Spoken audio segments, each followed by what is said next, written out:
Hey everyone, thanks for tuning in. Welcome to the show. I'm Jay Blaze. I'm Bobby Summers. And we're bringing What we're bringing?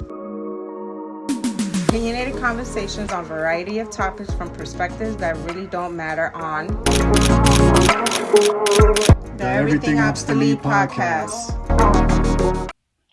What up, everybody? It's your boy, Bobby Summers, the least favorite half of the Everything Obsolete podcast. You know, Jay Blaze is somewhere roaming around Arizona, doing her thing, getting her bread, and healing up a little bit more.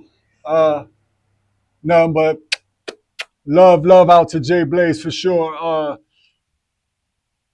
Again, this is the Everything Obsolete podcast where the topics and views are hopefully pretty current, but the opinions are obsolete. Come share our take on the world, one obsolete opinion at a time. Let's go. What we starting off on today? As you see my background, I'm out in the local park area. It's real quiet on this Monday morning or afternoon, depending on what side of the coast you on. Um, it's just a beautiful day today. So I was like, let me just hit the park and spark up this pod right quick, man, because it was a heavy weekend, man. Heavy weekend. A lot going on, sports, a lot of sports startups, some coming to an end, a couple coming to an end, actually. I'm going to try to do this off the top of the head. Again, I'm out in the park. I don't got that mobile server, so I couldn't bring the internet out here with me. And of course, Blaze is out there, so we don't have her internet skills running with us right now. So I'm gonna try to do this off the dome, give you a nice little episode of the obsolete way. Again,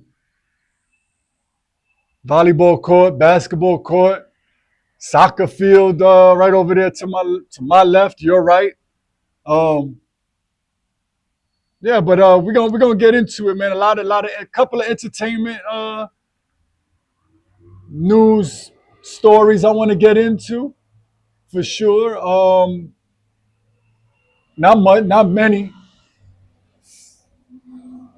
Delivery truck just passed by. There's like a little local street. I don't even know why it's going down this block actually, because there ain't no store. Well, no gas station all the way about a mile or two down. So they probably shortcut through here. Anyway, I got my little notes that I'm gonna spit out to you guys. And you know, some of these opinions might not be what everybody else is thinking, but it sure is what Bobby Summers is thinking. Um, what should I start off with? I think this is sports heavy because so much went down, and then of course you got then you got some entertainment. I'm gonna knock it out. I'm gonna knock it out with sports, man. Let's start off with the obvious. This weekend, the NFL started off from Thursday's game to tonight's game. Beautiful NFL fucking weekend, right?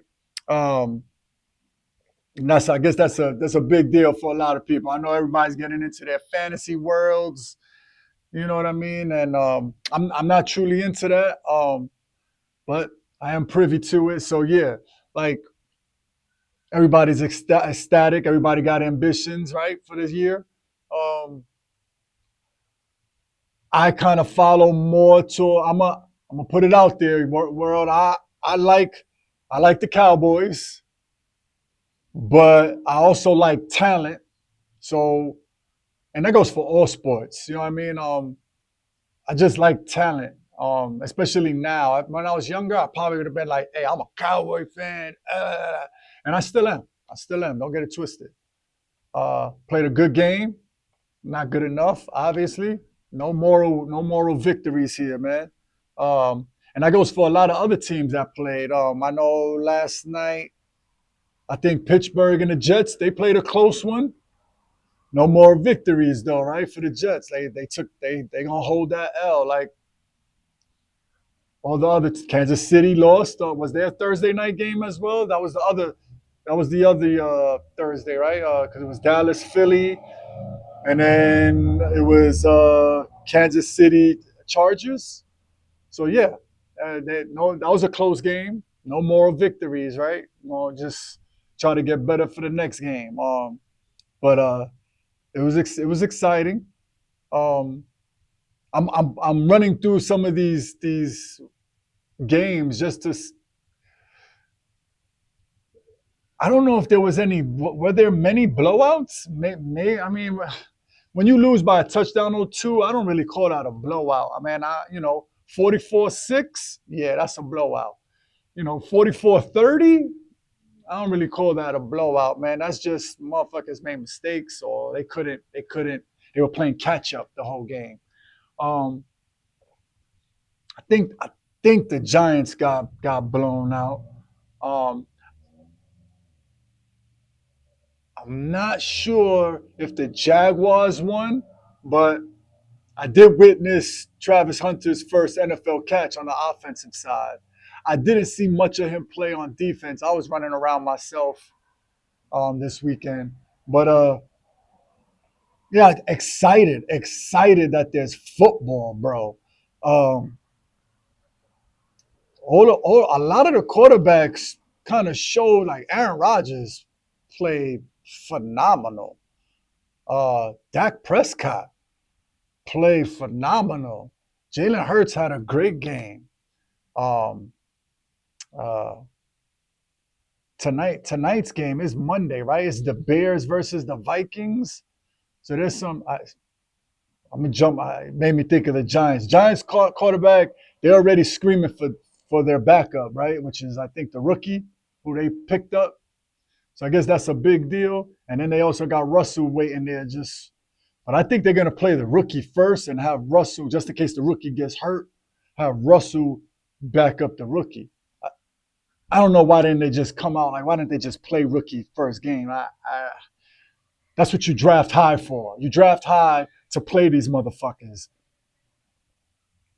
If you grabbed a fucking fifth round quarterback, understandable.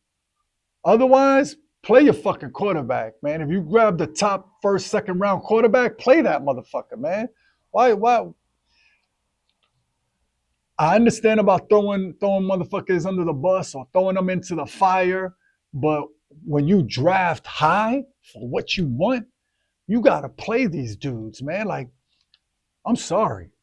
Um, so Dart should be playing, and Russell should be backing him up. What else? What else happened in football? I think I'm gonna mention something. I'm gonna get to it because it's on my mind. Forgive me if I'm wrong or if this was fake or AI, but there was the Cleveland Browns game. Did the referee have to take a dildo off the field? A motherfucker's throwing dildos on football fields now? Like, goes back to my initial, issues with the WNBA because someone is carrying a dildo all the way into the premises. And like, how long are you holding on to this dildo to throw? Like, I think that's more of the problem than actually throwing it on the field. The fact that you're holding on to you got this dildo in your clutch bag all the way until you get to the event. I think that's hilarious. But yeah, I think a referee had to throw dildo off the field on that Cleveland game. And if this was real, it's kind of like the WNBA. They're not really talking about it. They're trying to not give it light. But I find it hilarious, both sides, that they're trying to keep it light and that someone would carry a dildo for as long as they need to get it into the building to throw it on the field or the court. So both sides are hilarious in this. That my opinion is that it's fucking hilarious. Uh, so that's what the NFL. I'm gonna lead the NFL brand new season just started. I'm gonna keep it light on the NFL. Just excited that it happened or that it's starting. Excuse me. Um, let's go right. Let's go into the WNBA and coming to the end. We got like what, maybe 2 3 games left. I'm being a little biased.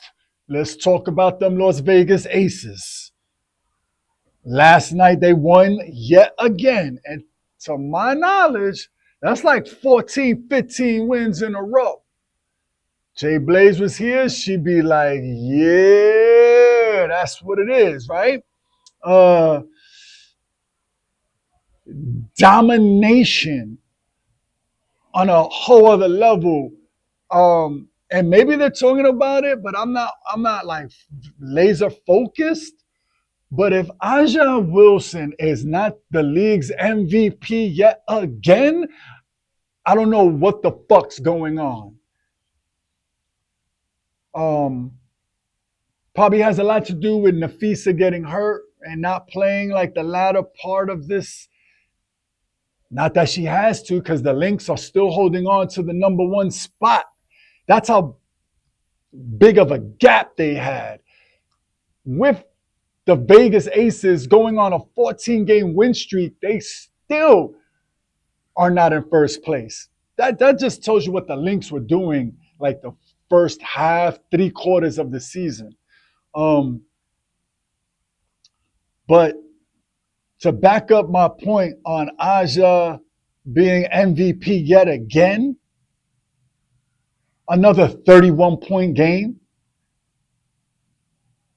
She leads the league in almost every real statistic that everybody kind of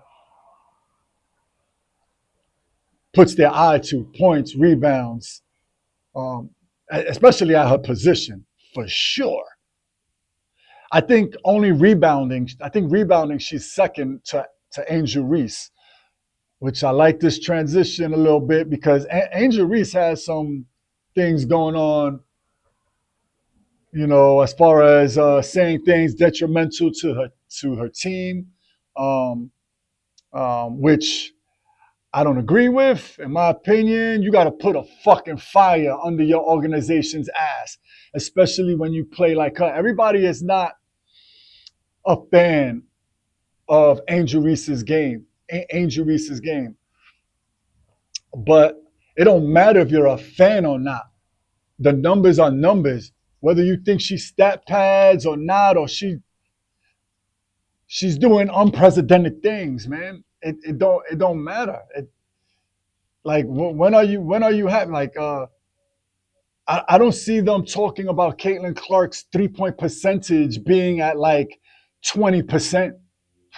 My bad if it's 27. My bad. But I don't see people shitting on her for having a 20. And that's her thing, right? Her thing is to hit the deep ball, right? That's her thing. That's what she do. Facts. But and let's not even talk about her not being able to play much this year. Like due to injury, legitimate injury. So when Angel Reese is out there, and she's kind of been hurt too. She's been hurt a little bit, but not as much. Not like where she missed half the season. But she's definitely took time off for injury. But dominating the boards, like just give her flowers, man. Dominating the boards, averaging double-digit points. Like what the fuck else you need her to do? Sorry for my like what the like what's the problem?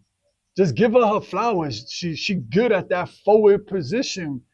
Now, do I think she needs to step up her level of play when she plays against the Ajas, the Nafisas, the what's the center? My girl from the Liberty. Um, that's my girl too. Why do I not remember her name? But when she's playing against the Liberty, and now Oneska's name is in my mind. But Stewie, when she plays up against Stewie, and what else is it like those big name girls, um, that are playing down in the paint. which is where Reese kind of lives. Like I think her level of play needs to increase. And is she learning that? Hopefully, that's where I think her growing spurt is going to be because everywhere else I think she's good. Let's get into the Golden State Valkyrie. I've been talking about them as well. You know, that's kind of like me and Blaze's second team. You know, like those are our two teams. Like, you know, we hard on them aces. That's our team. Soon as Vegas dropped the team, we were like, that's us. It don't matter. That's our squad, right? And then they happened to kind of be pretty damn good. Valkyrie, you know, Blaze is a big. If you didn't know, the colors to that podcast are pretty similar to them Golden State Warriors, and it's because of Jay Blaze. So when the Golden State Valkyrie were introduced a couple of years ago, it was already like, oh, like okay, that's all because of the boys, right? It's all because of the Warriors. They're gonna do what they got to do for the women, and the hype is real, and the hype is warranted because look what this expansion team has done.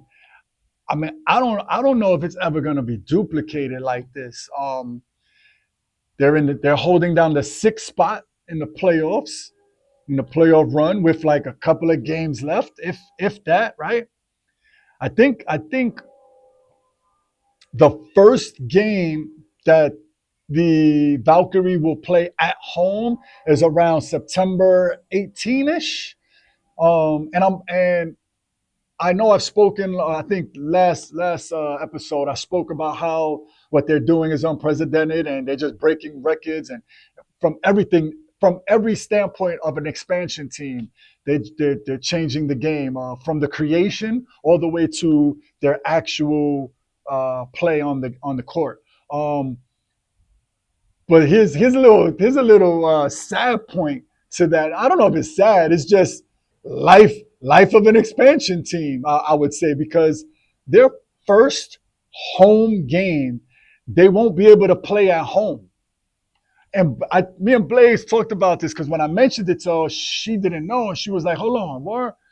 So what happened is before they were introduced as an expansion team to for Golden State, the Chase Center already booked an event for that weekend. Um, 2.5 years later, the Valkyrie during that time they're introduced, and boom, they make the playoffs in their inaugural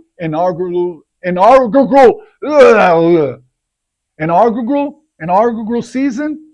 Um, um, and that weekend is booked, so they can't play their first home game at home. And when I brought that up to Jay Blaze, she was like, "Oh shit, word." So fuck it, they should play at the Oracle. My, I never heard anything about them where they're actually gonna play, but I was like, "Oh shit, that's a great fucking idea." What playing at the Oracle would be crazy. Now, does the Oracle have any booked events for that weekend? I can't answer that. That I do not know. But that would be bananas on every level. Um, but the girls, from what I've seen, what I've caught a little bit, social medias, they are ecstatic. They super hyped about making the playoffs, man. And yeah, like it's just phenomenal what they're doing. Like we got to give them their flowers too. That's going to be taught. There's going to be a 30 for 30 on ESPN about that. I'm pretty sure about this season. I mean, they got a winning record. They're like, if I'm not mistaken, they're like 3-4 games above 500. I mean, that's phenomenal.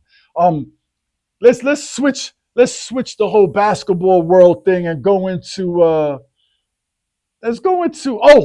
oh, let's not switch. Let's stay in the NBA and the WNBA because how could I forget the Hall of Fame inductees? Let's go. Let's go from all me and Jay Blazes life, like our culture. We are so East Coast, and you know our man Carmelo Anthony repping the East Coast hard. Where I'm from, Melo has definitely stomped the grounds, even when he was with Denver, where I'm from. Obviously, he went to Syracuse College, University. So, where I'm from, Spanish Harlem, um, El Barrio. He used to run around all the time, even before he was with the Knicks. So then when he got with the Knicks, that him being around the hood was always you never know when you could have bumped into him. Especially where I actually grew up. Hall of Famer. If you don't know any of you YNs, y'all might know the name, but check his stats, bro. His fucking stats are crazy. Crazy. His stats are bananas. Bananas, bro. The numbers are there. The only thing the boy don't got is the ring, and he mentioned that in his speech. Um, I'm not gonna glaze too hard on that, man. But then you also got Dwight Howard. Um, he was check his stats. Everybody might have saw like the Laker and on. I mean, especially for the YNs. Check his Orlando stats. His Orlando stats alone are probably Hall of Fame numbers, bro. Um, and he got his ring. So don't he got like a couple? Does he got one or two rings? That I can't remember. But he definitely got one with the Lakers, right? So um, yeah, he snuck that ring in, right? Um, then you got Maya Moore, probably one of the best ever women to play basketball. Like I think her name goes up there with the Cheryl Millers. Hopefully I said her name correct. Forgive me, forgive me, forgive me, forgive me. Had to change locations. Let me I'm back in the booth. There's a lot of ruckus started happening outside. So I was like, you know what? Let me a lot of ruckus. Let me change locations, man. But what I'm gonna do is I'm gonna look to see where I left off. Because that was abruptly. I'm sorry for the abrupt oh no, not this. That was the abrupt ending right there. I was like, you know what? I'm out of here. Let me see. Can I view my channel? Okay. Okay. Yeah. Where's live? Okay. Okay. I'm here. Hey everyone. Thanks for Let me fast forward this, y'all. Bump into him. Especially where I actually grew up. Yep. Talking about Mello. Talking about Mello. Look, y'all gonna like this. This is me. Not even 10 minutes ago. His stats. His fucking stats. Crazy. We're talking about Mello. His stats are bananas. Yes, they are. Bananas, bro. The numbers are there. The only thing the boy don't got is the ring. He mentioned that in his speech. Yes, he did. I'm not gonna glaze too hard on that, man. But then you also got Dwight Howard. He was his stats. Everybody might have thought like the Laker and on. I mean, especially for the YNs. Check his Orlando stats. His Orlando stats alone are probably Hall of Fame numbers. Yes, they are. Yes, they are. It's something I didn't mention that I'm glad. Only got like a couple. He got one or two. That I can't remember. But he definitely got one with the Lakers, right? So, yeah. He snuck that ring in, right? He snuck that ring in. I like that I said that. So my more. I'm gonna pause this right there because what I didn't mention was a couple of things. when he said something about giving props to the Lakers, the crowd kind of started cheering, but the camera went to LeBron James. He's at the podium, so he doesn't really recognize that. And then he realizes that the crowd is kind of like still like in a little rucker, a little bit cheering and grumbling. And he's like, huh? And then he notices that LeBron James, he goes, oh, LeBron James is here. He was like, oh, good looking out for coming, you know what I mean? And then he understood what the grumbling was about. So I wanted to bring that part up. And a funny part to me was when right before the event, there was some commentators, and they bumped into Shaq, and Shaq had on a blazer that was. Oh, he was being interviewed by Dennis Scott, 3D, and so Shaq tells him, "Yo, tell me ask me why I'm wearing this jacket." So Dennis was like, all right, why are you wearing the jacket? He was like, because I'm finally giving my flowers. It was a vest. I mean, a tuxedo jacket, all flowers on it. So that's just Shaq being like, look, when I play against this thing, I mean, and y'all want to call him Superman. I was Superman. He played for Orlando. I played for Orlando. I took Orlando to the chip, lost. He took Orlando to the chip and lost. I played for the Lakers. We won. He played for the Lakers. He won. Like, there's a lot of similarities there, right? In their journey, a little bit, some, not all. Another similarity is that they started to become journeymen at the latter part of their career. Anyway, so he was wearing that vest with the flowers, paying, giving him his props, because yeah, like, he kind of deserves it, right? Like I said, his stats are crazy. And now I'm about to get up into some Maya Moore, and I started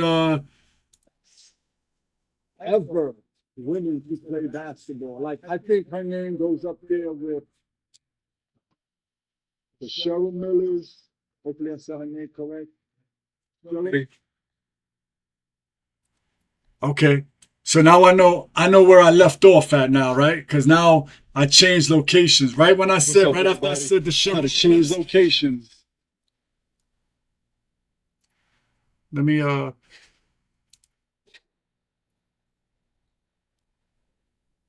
see. Can I play this? Yeah. Maya Moore. Definitely Maya Moore. Yep. Yep. Her name is up there, so I know where I left off. So we got the Cheryl Millers. We have the Cynthia Coopers, the Tina Thompsons. My personal favorite, and in my opinion, the best ever women's basketball player ever. Swoops. Is it Cheryl Swoops and Cynthia Cooper? Yeah. So it's Cynthia Cooper, Tina Thompson, Cheryl Swoops. Again, personally, my favorite ever women's basketball player. I think she is the greatest ever. Yeah, she's up there with those names. Cheryl Millers, like I said, Tina Thompson. And then there's also a Tina Charles. I think she still plays right now. She's very under the radar type of player, but she has all the stats and the longevity and everything. I mean, she's fucking phenomenal. And I think Maya Moore is in that. Like, does she deserve a statue? Absolutely, she deserves a statue. There's no reason why Cheryl Miller shouldn't have a statue. Amongst those other names that I just said, like, Cheryl Miller should probably have a statue outside of UCLA. I think that was her college. She should probably have a statue outside her fucking university, 100%. But Maya Moore is deserving. In my opinion, did she Barry Sanders us? I don't know if you YNs or you young generation know what I mean, but did she leave us too soon? In my opinion, she absolutely fucking did, bro. Like, I needed like another 5, 6, 7 years of Maya Moore because she was the truth. Like, what she did on the basketball court is crazy. But, to each his own. She had to do what she had to do for herself and her mentor or whatever. You know what I mean? I know she found love and everything. So, I mean, that's pretty much a dope ass story ending to that chapter of her life. So, regardless, she deserves all the flowers. She's one of the greatest ever to play the WNBA. Even in college, I think she was like dominant, right? Like, was she a UConn girl? Shit, don't stab me if I'm wrong, man. But yeah. Now we're back in the obsolete cave, so I'm able to now for the rest of these stats that I could jump on it. I could jump on the Google and like I could get busy right now. Like I don't have to think off the top of the head, right? You know what I mean? So like I'm gonna switch off WNBA, NBA, and NFL. We're off. We're gonna jump. We're gonna slide into this U.S. Open. I mean, if you're not a big tennis fan, so what? Because for the last 2 weeks, tennis just took over. I, there's the Wimbledon. There's the Australian Open. I'm missing one. There's another major, and then there's the U.S. Open.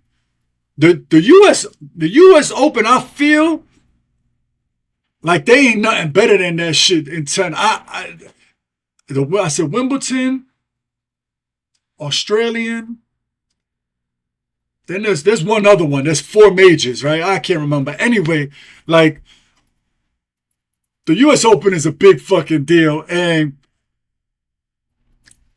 what just transpired, just the final 4 alone was crazy. So from like Thursday, Friday till Saturday, till Sunday, till yesterday. So till Sunday was the final. The women's final was on Saturday. The men's final was on Sunday.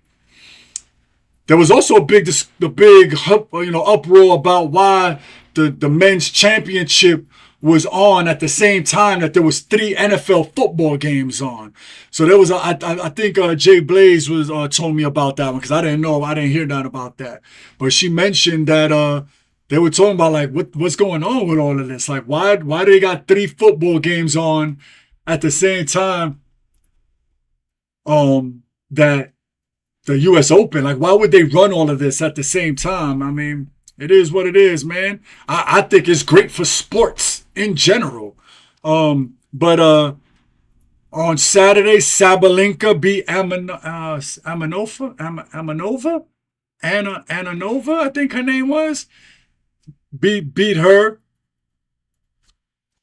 But this how you know you playing with a great one. When Sabalenka spoke after the game, and Ananova is there watching her speak. She made sure to take the time.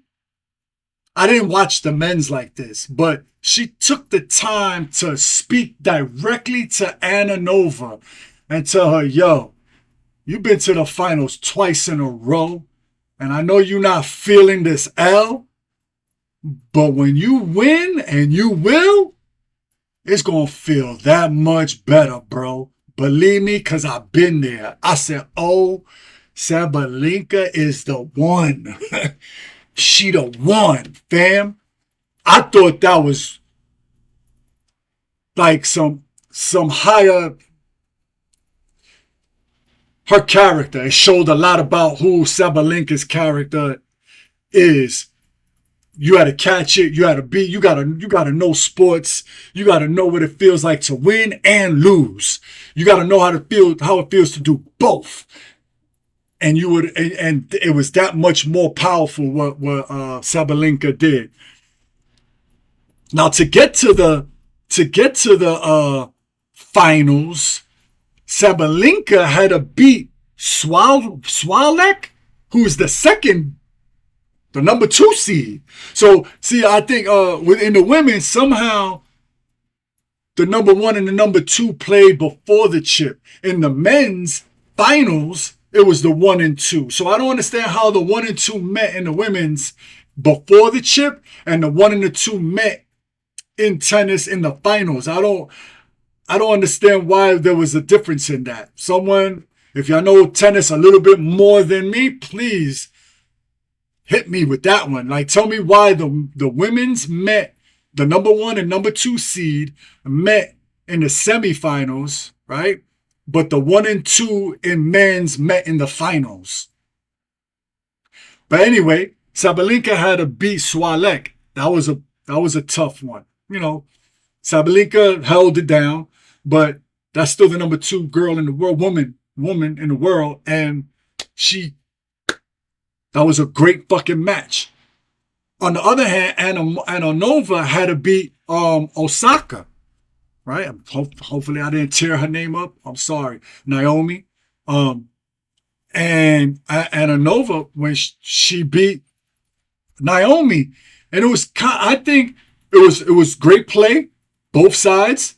But I think even Sabalenka, she had the match, like the whole game. She was gonna win. There wasn't really no scare. In the men's, Alcaraz had to play Djokovic. You saw that Alcaraz was gonna win.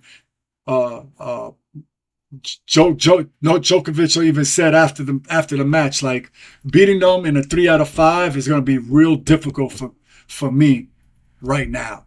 It's gonna be pretty. I gotta play insane tennis, and I gotta be able to run for 5 sets. And at this 3rd set, I was gassed out. I wasn't gonna be able to. I couldn't keep up with him. He kept going to the next level, and I couldn't. But I'm gonna do my damnedest to get at least one more of these majors. That's my goal. I said, oh shit, talk like a champ. Shit. You know what I mean? Sinner had to beat FAA, who's a young upcoming. He kind of ran through the tourney as well. But Sinner was able to give it to him. I think Sinner lost the set. And then it brought it to the finals, where it was Sinner versus Alcaraz. And I'm going through this whole shit because Alcaraz wasn't losing any sets the whole fucking tournament. And he finally lost a set against Sinner. So, but 3-1, took the chip. He good. So that's my tennis talk of the day, man. That, because I had to make sure I bring that up, because the women's tourney is and the men's tourney kind of owned it. I felt like the U.S. Open did its job for tennis, and to put tennis out there and show it. You know, they were playing 12 hours a day. Shit was on TV from 7, 8 in the morning to 8, 9 in the morning, West Coast time, to fucking 8, 9 at night, depending on how long some of these matches went. And that's 12 hours of tennis right in your face. So I think it did a lot for the game of tennis, being out there. Also, where can I go with this? You know what? That was my sports. That sports it was a sports weekend, bro. You gotta vibe with it. But was there anything crazy? I mean, baseball's coming to not an end, but it's pretty damn close. Maybe not as close as the WNBA, but baseball is definitely coming to an end, and playoffs are. I think everybody who's fighting is fighting for that wild card position. From the Yankees to the Red Sox, at least on that side of the coast. I think on the west side of things, it might be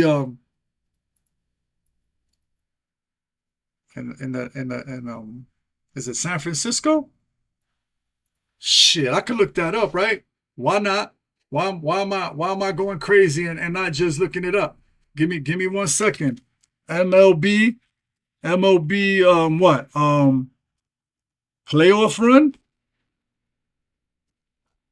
playoff picture, wild card standings. Come on, man. Come on, man.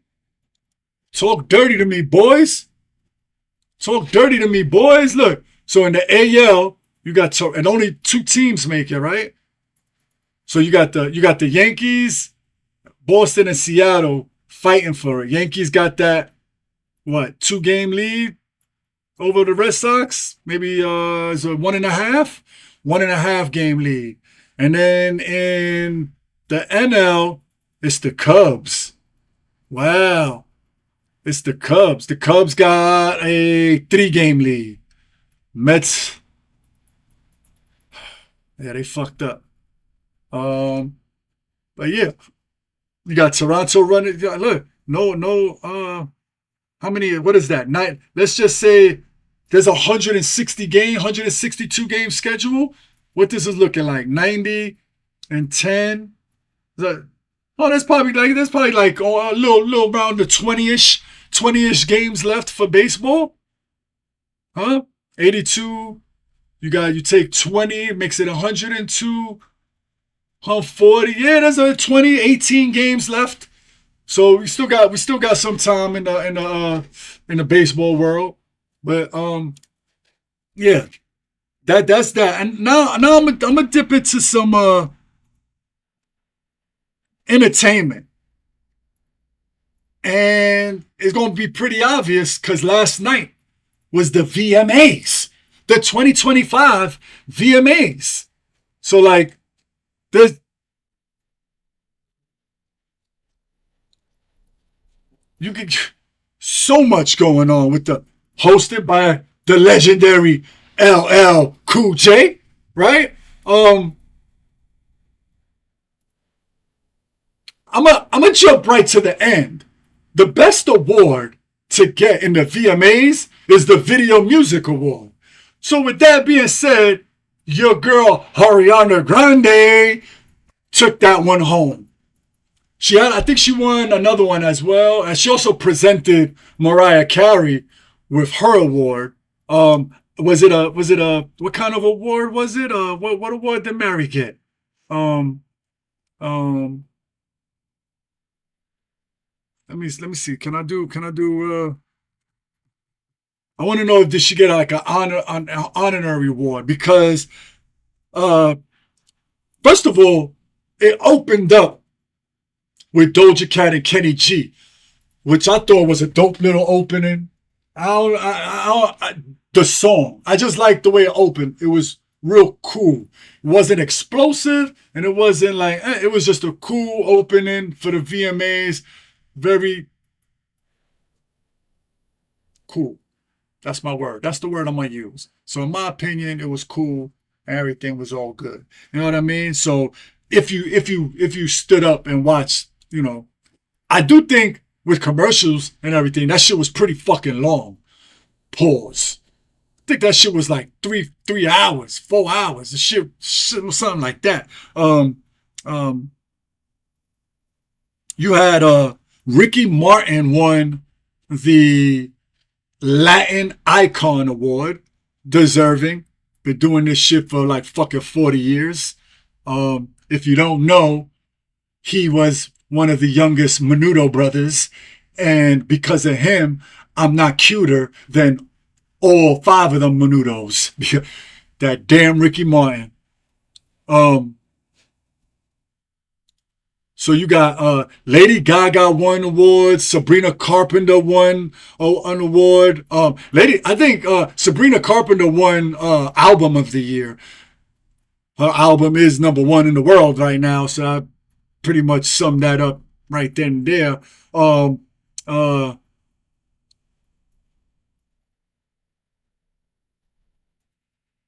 Lady Gaga, I was reading some.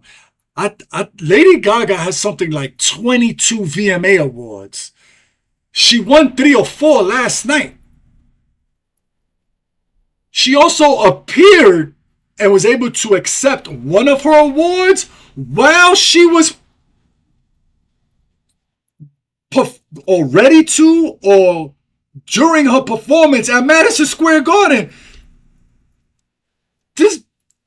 She took time. She left the garden, came to, unless she came straight to the award show, got her first award, and bounced, went to the garden and performed her concert. Yo, you know what type of work ethic you gotta be on? She straight up won her first award, dipped back to Madison Square Garden and performed her concert for what, 30,000 people? Like, that's crazy. That's crazy.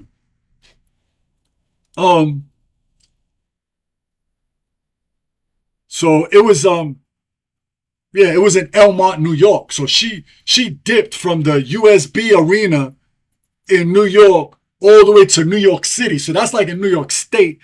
And she dipped to New York City. That was probably like an hour. I don't know. She probably helicopter rided, something.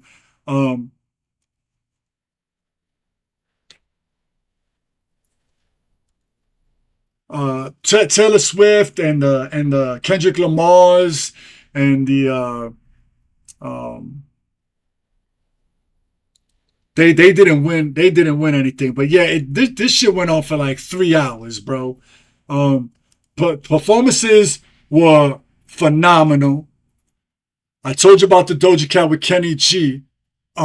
Mariah Carey, before she was given her award by Ariana Grande, which kind of makes sense too. That was a good pick. But her performance was dope, I think. She ran through a rendition of her history a little bit, and it was, a good like 6 songs maybe, and she just knocked them down snippet by snippet. Like, I couldn't be mad at her performance. The renditions, I think she started off with a new song that's coming out for her new album that's about to drop in like a week or two, and then she ran through some of her, a good 5-6 more songs from all her other classic albums. But yeah, Lady Gaga also performed, which is fucking crazy because she performed in Madison Square Garden too at the same fucking time. She did her live rendition of this monster song that she has out. So yeah, Ricky Martin, before he got his Latin Icon award, he also performed. That was a dope performance as well. J Balvin and DJ Snake did some shit together. That shit was dope. Yeah, there was a lot. Busta Rhymes performed and received an award. Like, there was the Ozzy Osbourne tribute was fire. I think Young Blood did his thing. You already know Blood. Young Blood, he's a rock and roll. Like, I think if he's the future, like if he's the next, I don't know. But what he did with Aerosmith,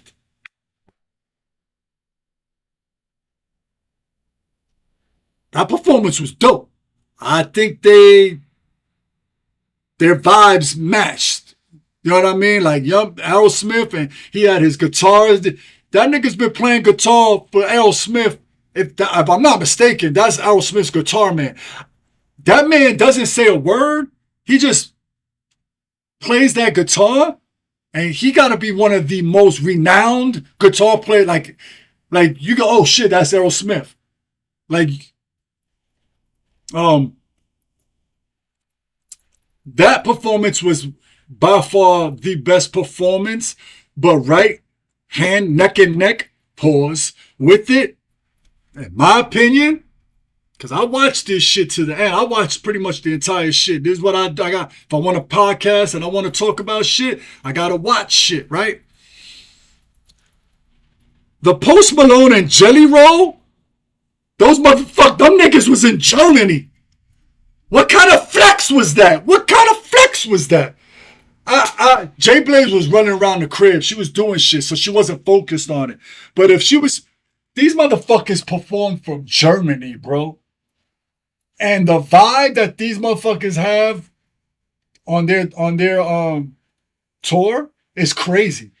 Another couple of niggas that just look like they fit Like they mesh real well together. Cause that performance was in front of God knows it's 50,000 people plus the millions watching the MTV Awards, like the Video Music Awards. Excuse me.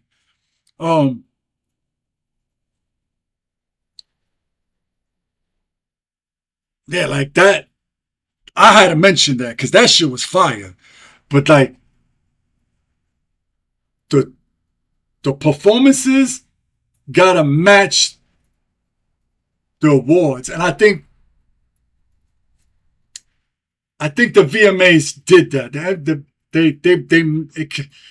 It kind of balanced each other from the awards that they were giving out to the performances. I don't know if people are into that, but I am. Like sometimes the performances don't match the vibe of the awards that you're giving out to whoever is winning, and I'm not shitting on anybody who wins or whatever. I'm not really, you know, um, I'm not really into that. So, um, I like it to make sense, and I like it to fit. I like the puzzle pieces to go where they have to go. And I think MTV, the Video Awards last night did that. I think everything just locked in, from the host to the performances to the awards given out. And I think they did a good job. I also, well, before I leave y'all, like I also saw that the K-pop girls were there. Got to give them some flowers too because they're storming the world. Their movie on Netflix is that K-pop Demon Hunter is like the number one movie like ever on Netflix. So yeah, and let me go. Mariah Carey's award that she got from the VMAs is her first ever award from the VMAs. I don't know if anybody would possibly even know that, but yeah, letting y'all know that was her first VMA. She died like it only took 40 years, 30 years or so for her to get that because she probably should have been had an award. But that's my take on what kind of transpired. I know a lot of that was with what was happening just really recently, but my episodes haven't been that far apart, so everything is happening almost in real time. But I'm loving it. Please, anybody who watches this, prayers, send out fast recovery for my girl, my wife, my lady, my woman, my love, Jay Blaze. She's strong, she's good, she's running around doing her thing, but fast recovery for us because I want her back on. She also looks cuter than me, so her being right here is a good thing. You know what I mean? Like I need that energy. But that's my take on everything right there. You already know this is everything obsolete. I'm Bobby Summers, Jay Blaze. We ain't forget you, girl. Thank y'all for tuning in. It's all good, y'all. Holla. See you on the next one. Once again, thanks for watching, and don't forget to like, share, and subscribe. Follow us on socials and all available platforms. See you next when no topics are safe on the Everything Obsolete podcast. The opinions and views of this podcast are strictly those of the host and guests and should not be replaced for help seeked out by individuals.